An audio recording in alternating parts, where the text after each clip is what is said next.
going the distance. So earlier today, I lied here on my messy ass bed and I decided, hey, why not go and watch Going the Distance? Actually, I woke up today and I couldn't wait. So anyway, the movie stars that guy from the Mac commercials and that chick from the Revlon commercials. This movie's pretty much everything you would expect from a romantic comedy. It's predictable, there's nothing really all that new, nothing mind-blowing. But it is a romantic comedy, so bitching about it being predictable is kind of redundant. It's kind of like moving to Alaska and saying, it's cold.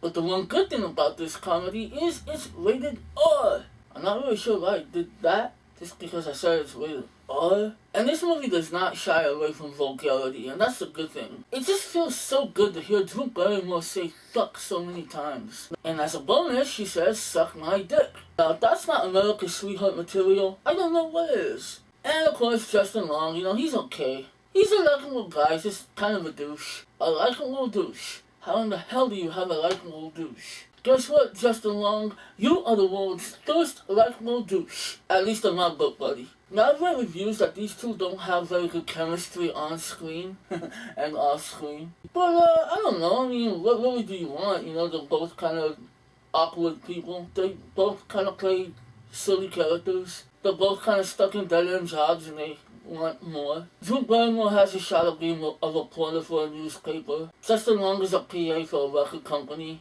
And they have him representing a boy band. Drew Barrymore's kind of stuck waiting tables. She's a good writer, but she just can't get that big break until she's offered a job by the newspaper in San Francisco, which creates a little problem. Justin Long's character lives in New York. He doesn't want to leave, and since they're both in love, they decide to give a long-distance relationship a chance. Now, this is definitely a good date movie. It's a likable film. As I said, it won't blow your mind, but it will entertain you. There's a lot of funny sexual dialogue. The supporting characters are pretty good. Christina Applegate, in the few scenes that she's in, always steals the show. It's got some funny one-liners. It's got a good soundtrack. It's just an entertaining movie. It's definitely not the perfect movie. For some reason, this kind of seems a little bit too long. But it is about a long-distance relationship. And it stars Justin Long. Now I see the pattern. I mean, it's not that long. It's not epic or nothing. But it starts to get a little slightly dull. And as I said, it's predictable. So thinking about how it's going to end, and yeah, that's probably how it's going to end. But it is well worth watching. It's an entertaining film. I think Barrymore and Long did a good job with each other. I thought they played off each other real well. It does have some funny gags. It gives you some gross-out humor that's not really necessary. It's not even that funny. But I do like the short dialogue. This is definitely a good rental. If you're a guy, pick this up for your woman and say, hey, happy anniversary. Just watch it by the night because we gotta take it back in the morning. And that would make you a cheap bastard. I salute you. But if it happens to be checked out at your video store or Netflix doesn't have it, I wouldn't say go a long distance to get this movie. Just check it out when you get a chance and when it's available. I'm gonna give Going the Distance 3 stars out of 5. It's sweet, it's funny. It's got Drew Barrymore saying a bunch of cuss words. What more do you want? Now, as far as technical features, I watched this in my room. I have a standard definition TV. So rating the video of this would be kind of ridiculous. Kind of like if you rated Pulp Fiction, the TV version. So we'll scratch that. I do have a surround sound system in my room, and it didn't exactly give it a full workout.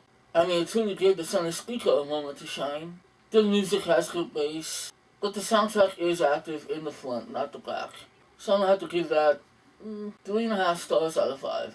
So yeah, check out Going the Distance. I think you'll like it, but it's not going to change your life. But give it a shot because Justin Long is not selling enough Macs. This is a big gig for Stuck Burrito Entertainment. Join the Stuck Burrito Revolution and subscribe to this YouTube channel.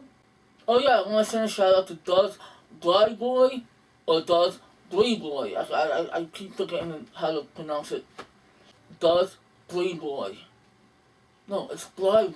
Bly. He's a good guy. Alright guys, I'm out. That was reckless. Shame.